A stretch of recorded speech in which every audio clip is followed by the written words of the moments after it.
और ये संत रामपाल जी भगवान, जिस चांद पे जाने के लिए तुमने इतने वर्षों से मेहनत कर रहे हो, इतने वैज्ञानिक लगे हुए हैं, लंबा सा रॉकेट बनाओ, है कितना तो वो जो है वो पोल्यूशन कर देता है, जब उसको छोड़ते हैं तब दुनिया भर का तो धुआं छोड़ देता है। फिर आंख फाड़ के देखो, आज इतने किलोमीटर पे गया, आज इतने किलोमीटर पे गया, वहां उतरने वाला है, धड़कनें उनकी यूं होती हैं, हे भगवान, हे परमात्मा, कहीं नीचे ना गिर जाए, कहीं फैल ना हो जाए।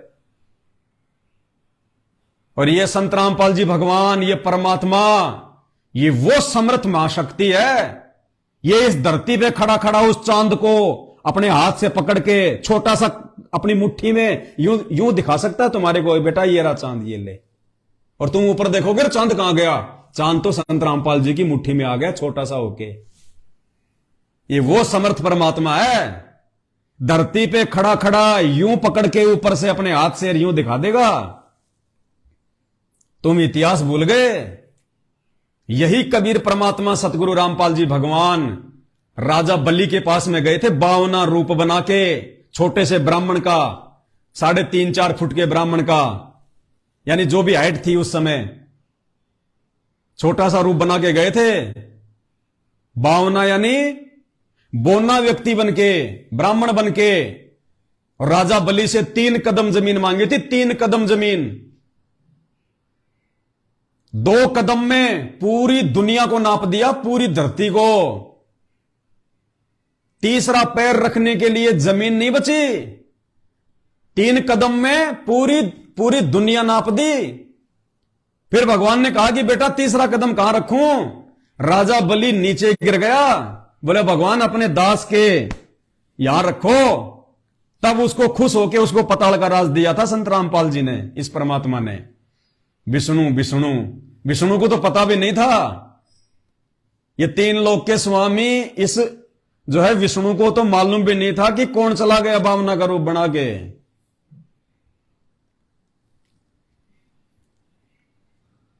तो ये वो समर्थ परमात्मा है जिसने 2 कदम में पूरी दुनिया नाप दी।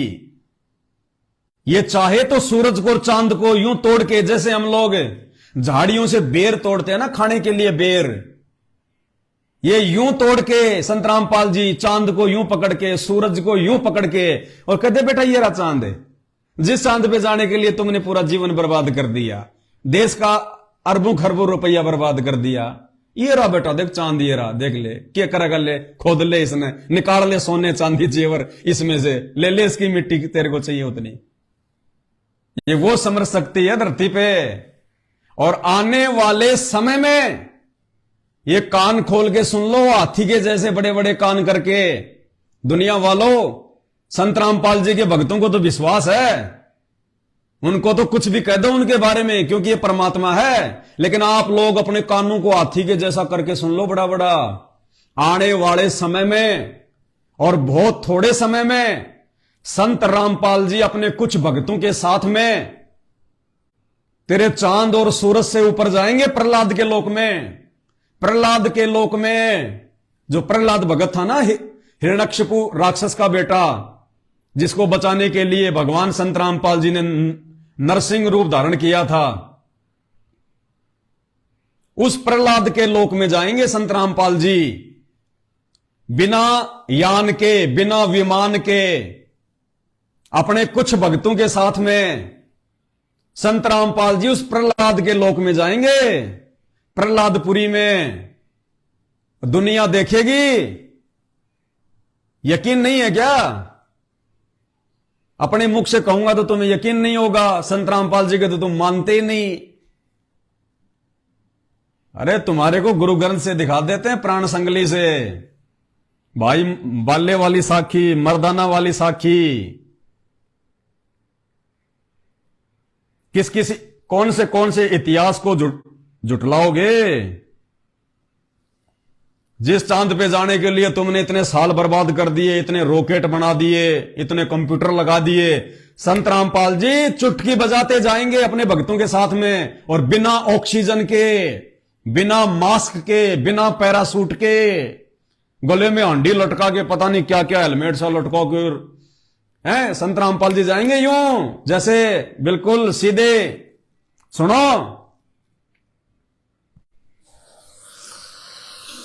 कि नानक साहिब जी के साथ मर्दाना जी एक बार प्रहलाद जी के लोक में चले गए। ये देखिएगा, ये वही प्राण संगली है गुरु नानक देव जी की। प्रमाण देख लो, ये जन्म साखी है भाई बाला वाली, ये आपको पहले भी दिखाई थी। अब इसके आपको दिखाते हैं 272 पृष्ठ पे।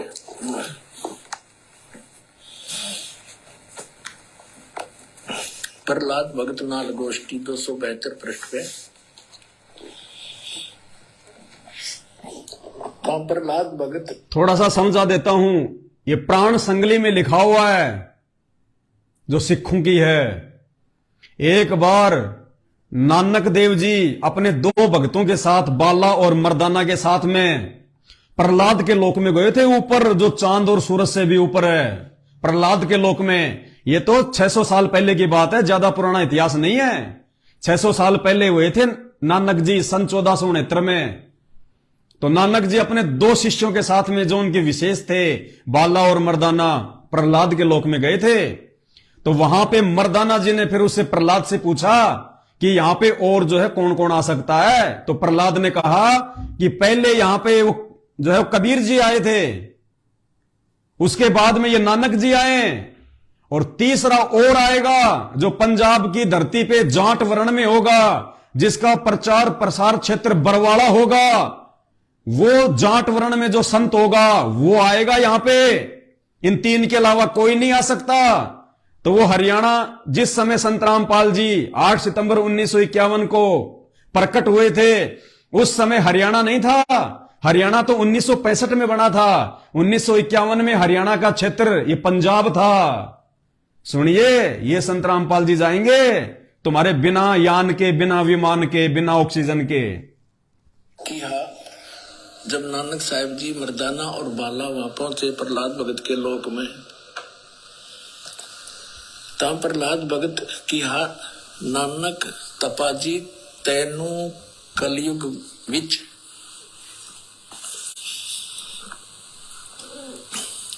राम जी ने बड़ा भगत कीता है, अतः आपके संजोग, आपकी संगति से बहुतियां का उपकार होएगा। तेरी श्री राम ने वड्डी नदर खोली है, तेरा वड्डा प्रताप होएगा। इस कलयुग विच अगे कबीर भगत ऐथे आया है। अब देखो, बिना ज्ञान के भगवान को तो भगत कह रहा प्रहलाद जी। कबीर भगत इथे आया है, यहाँ पर आया है, अति जा आपको कर्ता ने आंदा है, यहां भेजा है। भा मर्दान ने आंदा है। ता मर्दान ने पूछिया, प्रहलाद भगत नु पूछिया, हे भगत जी, तुसी भी बड़े भगत हो, अते तुम्हारे पीछे राम जी ने वड्डा चरित्र चलत दिखाया है, एक बहुत बड़ा यानी नरसिंह रूप धारण किया था। तेरी राम जी ने वड्डी नजर खोली है। भगत जी ऐथे होर कोई भी पहुंचिया है कि कबीर अते नानक तपा जी ही पहुंचिया है। ता प्रहलाद भगत बोलिया, भाई नानक तपे पासों पूछ ले और भी आवसी के ना आवसी, या कोई और आओगा के नहीं आओगा।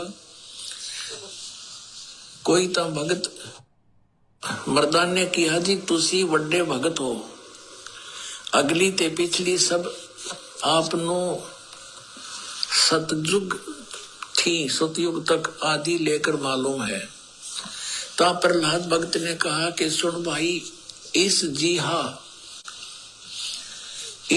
हा कोई होएगा ता ऐथे पहुंचेगा, यानी नानक जी जैसा कोई होगा या तो यहाँ पर पहुंचेगा। होरस दा ऐथे पहुंचण दा काम नहीं, होर आगे वड्डे वड्डे भगत होए हन, ਅਤੇ ਹੋਣਗੇ ਪਰ ਪਹੁੰਚਿਆ ਕੋਈ ਨਹੀਂ। ਤਾਂ ਫਿਰ ਮਰਦਾਂ ਨੇ ਪੁੱਛਿਆ, ਜੀ ਉਹ ਕਦ ਹੋਏ ਸੀ ਔਰ ਕਿਤੇ ਨੇੜੇ ਯੁਗ ਵਿੱਚ ਹੋ ਸੀ, यानी वो कब हो सी और कौन नेड़े तेड़े होगा या नजदीकी हो सी। ता प्रहलाद भगत की हा सुन भाई कलयुग विच होएगा और जद नानक तपा सचखंड जावेगा। ता उस तो पीछे ये लिखा 100 वर्ष वरे, यहाँ लिखना यहाँ बोला था उसने सैकड़ों वर्ष के बाद। यहाँ इन्होंने वहां फिर 100 लिखना था, इसमें बस एक पर मात्रा होती 100 हो जाता। यहाँ पर 100 वर्ष, ये 100 वर्ष लिख दिया इन्होंने। उसी 100 वरे होसी अते एन्हा तेहा ते बगैर होर कोई ना आवसी, यानी इन तीना के बिना यहाँ पर कोई नहीं आ सकता। ता मर्दान ने पूछिया, जी तीन केड़े हन। ता प्रहलाद भगत की हा भाई आगे कबीर होया है ते हुण नानक तपा हुआ है अते फिर ऊ होसी। ता मर्दान ने पूछिया, जी कबीर जुलाहा होया ते नानक खतरी होए अते जी ऊ किस वर्ण होएगा, वो किस वर्ण विच होएगा, यानी किस जाति से होएगा, ते किस धरती पर होएगा होसी और केड़े शहर ता। प्रहलाद भगत की हा भाई पंजाब की धरती ते और वर्ण जट वर्ण होगा, यानी जाट जाति में होगा। सतगुरु रामपाल जी भगवान की जय हो। और शहर बटाले, यो बरवाले का बटाला लिख दिया ना, यो था बरवाला, बरवाले में उसी। सतगुरु रामपाल जी भगवान की जय हो। बरवाड़े में होसी, बरवाड़े में जाट जाति में होगा, पंजाब की धरती पे होगा और बरवाड़ा में होगा। तो बरवाड़ा संत रामपाल जी का प्रचार प्रसार क्षेत्र। और 8 सितंबर 1951 को संत रामपाल जी गांव धनाना में आए, प्रकट हुए। उस समय हरियाणा नहीं था, 1951 में यह पंजाब क्षेत्र था। हरियाणा तो 1965 में बना है और उसके बाद में यह बटाला अर्थात ये बरवाड़ा उनका प्रचार प्रसार क्षेत्र।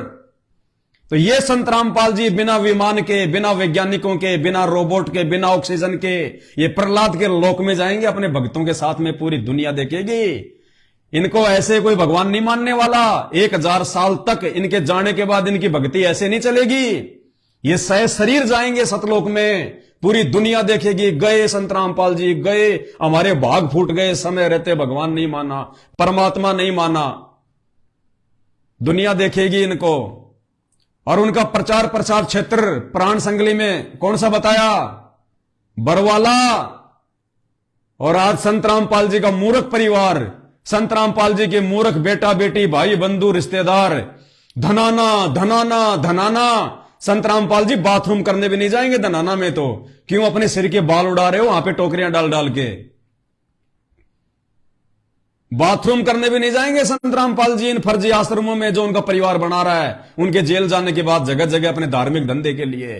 क्योंकि शास्त्रों में उसका प्रचार प्रसार क्षेत्र एक ही लिखा है, बरवाला। धनाना नहीं लिखा हुआ कहीं पे, बरवाला बरवाला। ये तो अपने धंधे के लिए तैयार किए जा रहे हैं उनके परिवार के द्वारा, और ये मूर्ख संगत अपने कर्म फोड़ रही है वहां पे जा जाके। तो भाई धरती पे परमात्मा है, भगवान है, पहचान लो, बाद में रोओगे पछताओगे। हर महापुरुष के साथ में यहां पे यही हुआ है। और संत रामपाल जी यानी साध वचन पलटे नहीं, चाहे पलट जाए ब्रह्मांड। संत रामपाल जी ने सब कुछ संकेत कर रखा है। उनके रहते सहते पूरी दुनिया नहीं समझने वाली। उनके रहते सहते तो वो समझेंगे जो विशेष आत्माएं हैं, जो बड़ भाग्य आत्माएं हैं, वही संत रामपाल जी को समझ पाएंगी। उनके भगत बनने के बाद भी संत रामपाल जी के 90% भगत तो आज भी इनको परमात्मा नहीं मानते। आज भी इनके भगत परमात्मा दाढ़ी मूछ वाली काल्पनिक कबीर जी की फोटो को मानते हैं। कागज के टुकड़े को मानते हैं। और जून के महीने में उस कागज के टुकड़े का तो प्रकट दिवस मनाते हैं। और संत रामपाल जी का भी 8 सितंबर को अवतरण दिवस के नाम पे उनका जन्मदिन मनाएंगे। उनको मानुष मान रहे हैं। इसलिए संत रामपाल जी ने पहले संकेत कर दिया, ये अंतर्यामी भगवान है, साध वचन पलटे नहीं, चाहे पलट जाए ब्रह्मांड। और क्या कह रहे हैं संत रामपाल जी कि ये दुनिया तो आएगी, दुनिया तो भगवान मानेगी नहीं, लेकिन कब? जब ये दास यहां से चला जाएगा, उसके बाद मेरी मंडी बनाएंगे, मेरे मंदिर बनाएंगे, फिर क्या मिलेगा? टट्टू मिलेगा, टट्टू। और फिर गुरुजी कह रहे हैं कि इस दुनिया कि भाई इस दुनिया की आदत है बाद में जागने की, लेट जागने की। लेकिन गुरुजी अपने सत्सेवक बच्चों को इशारा करके कह रहे हैं कि सौभाग्य उनका, परम सौभाग्य उनका जो वर्तमान में जाग जाएंगे। तो वर्तमान में केवल सात संगत से जुड़े हुए भाई बहन जागे जो उनको भगवान मान के उनका प्रकट दिवस मनाते हैं। सुनिए, काम के काम आओगे यहाँ पे, पर ये जब आओगे जब ये दास डालेगा, फिर और मंडी बनाओगे, मंदिर काटेंगे, बेगन तार देंगे, फिर यहाँ के टट्टू होगा, कुछ भी नहीं होगा। अब संत चला जा, उसके जैसे वैद्य मर जा। अब जिंदा जब जीवित है, जब दवाई दो, नब्ज देखेगा, सारी विधि बतावेगा, तो बेड़ा पार होगा। और वो चला जा, फिर पाछा से उसकी मूर्ति बना लो, छोटा मंदिर बना लो, घंटी बांध लो, वो तो लाभ नहीं हो सकता आपको। तो ये हमारे अंदर बाद में जागरण की आदत है। वर्तमान में जो जागेगी वो बहुत भाग्यवान और पुण्यकर्मी प्राणी है। सात संगत वाले विशेष रजा है परमेश्वर की आपके ऊपर, ये उसकी कृपा बिना और आपके पुण्य कर्मों के संयोग बिना ये मार्ग मिला नहीं करता। ये जग बादल धुंध कामीन ना डरिए, जय मन चाहे राम को तो दासातन करिए। दासातन माने तो ये ज्ञानहीन प्राणी, चाहे वो भगत हो चाहे जगत वाले हो, ये तो ऊपर हाथ करके रोएंगे। कब? जब संत रामपाल जी यहां से सह शरीर जाएंगे, तभी हाथ खड़े करके रोएंगे कि हम तो उनके परिवार के पीछे मूर्ख बन के अपना जीवन बर्बाद कर लिया हमने तो भाइयों, ये सात संगति सतगुरु रामपाल जी भगवान अर्थात पूर्ण परमात्मा ने शुरू करवाई है अपनी पहचान करवाने के लिए। क्योंकि संत रामपाल जी खुद नहीं कह सकते कि मैं भगवान हूं, मैं परमात्मा हूं, मैं कबीर हूं। और गुरु को ही परमात्मा माने बिना, गुरु को ही भगवान माने बिना, गुरु को ही कबीर जी माने बिना हमारा मोक्ष नहीं हो सकता। मतलब संत रामपाल जी तो अपने आप को भगवान कहेंगे नहीं, और हम यदि उनको भगवान मानेंगे नहीं तो भाई गधे कुत्ते सुअर बनेंगे। इसलिए परमात्मा ने रहम बख्शा अपने बच्चों पे, और ये साध संगतियां शुरू करवा दी परमात्मा ने कि भैया कहां सो रहे हो, क्यों अंधेरे में तीर मार रहे हो? भगवान धरती पे आया हुआ है। ना मानने वालों ने तो श्री राम को भी नहीं माना, त्रेता में लड़ाई झगड़े किए उनके साथ में। ना मानने वालों ने तो श्री कृष्ण जी को भी नहीं माना, जहां तक कि वो भगवान थे। लड़ाई झगड़े किए उनके साथ पूरी जिंदगी, घर वाले उनके दुश्मन बन गए। और ना मानने वाले तो आज संत रामपाल जी को भी नहीं मान रहे, लेकिन जिन्होंने मान लिया वो अपना उद्धार करवा जाएंगे, अपना आत्म कल्याण करवा जाएंगे। ये परमात्मा है, इससे बढ़ के कुछ नहीं है। ये साइंस वाइंस विज्ञान तो छोड़ दो, ये तो कुछ नहीं है। 21 ब्रह्मांड, ये पूरी सृष्टि उस परमात्मा ने भीख में दे रखी है यहां के भगवान को, काल को, दुर्गा के पति को, ब्रह्मा विष्णु महेश के पिता को। कुछ नहीं है। ये परमात्मा एक सेकंड में क्या कर दे, एक सेकंड में क्या नहीं कर दे। ये साहिब से सब होता है, बंदे से कुछ नहीं। वो राई से पर्वत कर दे, फिर पर्वत से राई। ये बड़े बड़े डॉक्टर बन के अपने आप में पता नहीं भगवान समझ बैठते हैं। और दुनिया ने मुहावरे बना दिए, डॉक्टर भगवान का दूसरा रूप है, डॉक्टर भगवान का दूसरा रूप है। और जब डॉक्टर का भी इलाज नहीं हो पाता, उसको भी कैंसर हो जाता है, एड्स हो जाती है, भयंकर रोग लग जाता है, सारी दवाई ले लेता है डॉक्टर, अमेरिका भी चला जाता है, दूसरे डॉक्टरों से इलाज करवा लेता है। और फिर कि भाई अब आपकी उम्र नहीं है, भाई आपके ऊपर कोई दवाई काम नहीं कर रही। वो डॉक्टर जो 4 शब्द विज्ञान के पढ़ के, मेडिकल साइंस के पढ़ के अपने आप को भगवान मान बैठा था, वो भी पड़ा पड़ा हाथ जोड़ता है, ये परमात्मा, ये भगवान, ये मालिक, जिसकी भी पूजा करता है, ये मालिक बचाना, ये परमात्मा बचाना। क्यों? अब कहां गई तेरी डिग्री, अब कहां गई तेरी गोली दवाई, अब कहां गए तेरे लाखों के इंजेक्शन? लगा ले अपने आप, खा ले दवाई, हो जा ठीक है। और उस समय उस डॉक्टर को जो भगवान को भी नहीं मानता था, छोटे मोटे झाड़े झपाड़े वालों को तो क्या मानेगा। और उस समय जब उसका इलाज कहीं नहीं होता, और फिर कोई आदमी कहते ना, हमारे गांव में एक आदमी झाड़ा मारता है, जंतर मंतर करता, तेरे जैसे वो ठीक कर दिए। अरे भाई ले चलो मेरे को, जल्दी से ले चलो। उस समय वो वैज्ञानिक, वो डॉक्टर अपने आप को बहुत बड़ा मान रहा था। वो झाड़े वाले के जाके पैरों में गिर, वो जाके जो है पैरों में गिर जाता है कि मेरी जान बचा दो। तो ये बकवाद केवल उसी समय तक है जब तक ये शरीर ठीक ठाक चल रहा है, 2 पैसे जेब में है, समाज में इज्जत है, बस। और जिस दिन ये परमात्मा ने बनाया शरीर, इस शरीर का असली डॉक्टर संत रामपाल जी है। संत रामपाल जी दास गरीब तबीब सतगुरु बंदी छोड़ दयाल है। तबीब यानी वैद्य, डॉक्टर। अरे यहां का डॉक्टर कोई तो नोज स्पेशलिस्ट, वो खाली नाक के बारे में जानता है। कोई आई स्पेशलिस्ट, वो केवल आंख के बारे में जानता है। कोई दांत स्पेशलिस्ट, कोई स्किन स्पेशलिस्ट, वो खाली चर्म रोग के बारे में जानता है। कोई गुर्दा स्पेशलिस्ट, कोई कुछ स्पेशलिस्ट है। अरे पूरे शरीर का डॉक्टर है कोई दुनिया में? है कोई अमेरिका में कोई ऐसा डॉक्टर जिसको हम बहुत बड़ा देश मानते हैं, विज्ञान में सबसे ऊपर मानते हैं?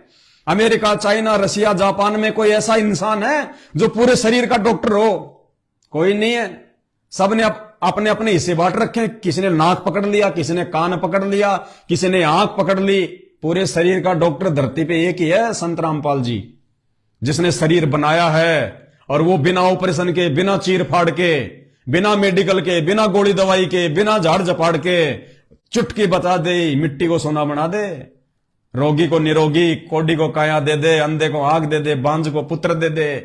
और सुनो उनके सत्संग, भक्तों के इंटरव्यू सुनो, लाखों को जीवन दान दे रखा है। तुम्हारी विज्ञान दे देगी जीवन दान? वो कल्पना चावला बेचारी अंतरिक्ष से वापस आ रही थी, धरती पे नहीं उतर पाई, उससे पहले मर गई। उसी विज्ञान के द्वारा बनाए गए उनमें जहाज में। तो ये विज्ञान खुद अपने वैज्ञानिकों को नहीं बचा पाई, दुनिया को कहां से बचा लेगी? और ये संत रामपाल जी पलकों पे रखेगा यूं। ये काल मौत हाथ नहीं लगा सकती संत रामपाल जी के भगत को। जिस दिन आप संत रामपाल जी का ज्ञान समझ के उनसे नाम उपदेश लेते हो, उसके बाद संत रामपाल जी आपको लिख के दे देंगे। अगर उनकी मर्यादा में रहोगे तो ये मौत आपको हाथ नहीं लगा सकती, जिस मौत से ब्रह्मा विष्णु महेश भी डरते हैं, 33 करोड़ देवी देवता भी डरते हैं। आम इंसान की तो औकात ही क्या है? वो संत रामपाल जी अपने मर्यादित भगत को गारंटी देता है, काल के दूत तो छोड़ो, धर्मराज हाथ नहीं लगा सकता, यमराज हाथ नहीं लगा सकता संत रामपाल जी के भगत को। ये वो परमात्मा है धरती पे। क्या कह रहे हैं सुन लो। कबीर परमात्मा के भगत के बारे में आपको सत्संग में बहुत बार बताया है। कबीर परमेश्वर की जो या सत भक्ति जो करता है, उसके निकट काल के दूत, यम के दूत तो बहुत दूर की बात है, यमराज नहीं आ सकता और धर्मराज नहीं आ सकता। आए हैं सो जाएंगे ये राजा रंग फकीर, एक सिंहासन चढ़ चलो एक बंदे जात जंजीरे। बताओ, कबीर परमात्मा के भगत के पास, अर्थात संत रामपाल जी के भगत के पास, क्योंकि वर्तमान में धरती पे कबीर संत रामपाल जी हैं और कोई जो है कबीर नहीं है। तो संत रामपाल जी के भगत को, कौन से भगत को? मर्यादित भगत को। संत रामपाल जी के परिवार के पीछे उनके चप्पल चाटने वालों को नहीं, इन फर्जी आश्रमों में, धनाना आश्रम में सीमेंट के बोरे उठाने वालों को नहीं, देखा देखी में आंखों पे काली पट्टी बांध के हैं अंधाधुंध इन आश्रमों में, इन फर्जी आश्रमों में संत रामपाल जी के मनवस परिवार को दान धर्म देने वालों को नहीं। वो स्टेडियम बना डाला धनाना गांव में, इन्होंने, इनकी आंख फूट गई इनकी। इनको नहीं बचाएगा परमात्मा। और जीता जागता उदाहरण आज से 5 महीने पहले, 5 महीने भी नहीं हुए, उसी धनाना आश्रम में जहां पे इन्होंने अपना काम चला रखा है, 3 युवा भगत ट्रैक्टर की मिट्टी से भरी हुई ट्रॉली के नीचे जो है दब के मर गए। क्यों नहीं बचाया भगवान ने? भगवान तो कह रहा कि मेरे भगत को यम के दूत तो छोड़ो, धर्मराज हाथ नहीं लगा सकता, यमराज हाथ नहीं लगा सकता। अरे वहां तो उस धनाना आश्रम में तो यम के दूतों को भी आने की जरूरत नहीं पड़ी। संत रामपाल जी के परिवार वाले ही यम के दूत बने हुए हैं। ट्रैक्टरों के नीचे दब दब के मर रहे हैं, यमराज के दूतों को भी आने की जरूरत नहीं पड़ रही। ये परमात्मा कौन से भक्तों के लिए संकेत कर रहे हैं? मर्यादित भक्तों के लिए। और मर्यादित भगत यदि आपको कोई मिलेगा तो केवल साध संगति से जुड़ा हुआ मिलेगा।